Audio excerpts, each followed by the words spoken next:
மத்திய தரைக்கடலில் கடும் பதட்டச் சூழ்நிலை தற்போது ஏற்பட்டிருக்கிறது.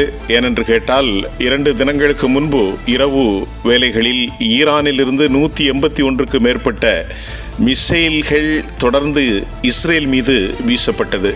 இந்நிலையில் புதன்கிழமைக்கு பின்பு கடும் போர் நடந்து கொண்டிருந்த இந்த சூழலில் மாறி மாறி ஹிஸ்புல்லாக்களும் ஈரானிய தலைமையும் வீசிய இந்த பதட்டத்தை தொடர்ந்து தற்போது வெள்ளிக்கிழமை ஈரானுடைய சுப்ரீம் லீடர் அலி காமினி தற்போது உரையாற்றி கொண்டிருக்கக்கூடிய ஒரு காட்சி நமக்கு கிடைத்திருக்கின்றது.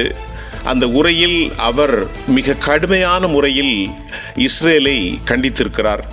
இஸ்லாமிய உலகம் ஒன்றிணையக்கூடிய ஒரு காலகட்டம் வந்துள்ளது.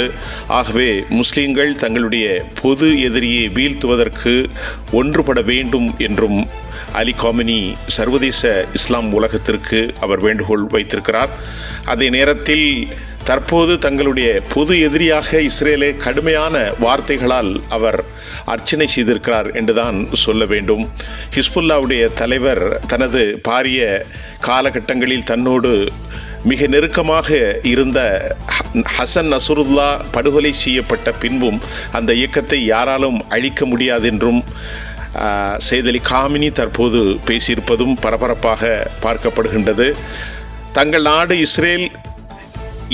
இஸ்ரேல் நாட்டிலிருந்து தங்கள் நாட்டின் மீது ஏவப்படுகிற எல்லாவற்றுக்கும் தாங்கள் பதிலளிப்போம் என்று மிக கடுமையான வார்த்தைகளை சொன்ன அலி காமினி, இது ஒரு சட்ட ரீதியான ஒரு தாக்குதல், இன்னும் அடுத்த தாக்குதல்களுக்கு நாங்கள் தயாராக இருக்கிறோம், இஸ்லாமிய உலகம் ஒன்றிணைய வேண்டும் என்ற அவர் வேண்டுகோளை பல ஆயிரக்கணக்கான மக்களுக்கு முன்பு சையத் அலி காமினி விடுத்திருக்கிறார். இது போன்ற ஒரு அரிய பேச்சுக்கள் பொது நிகழ்வுகளில் நடப்பது அரிது.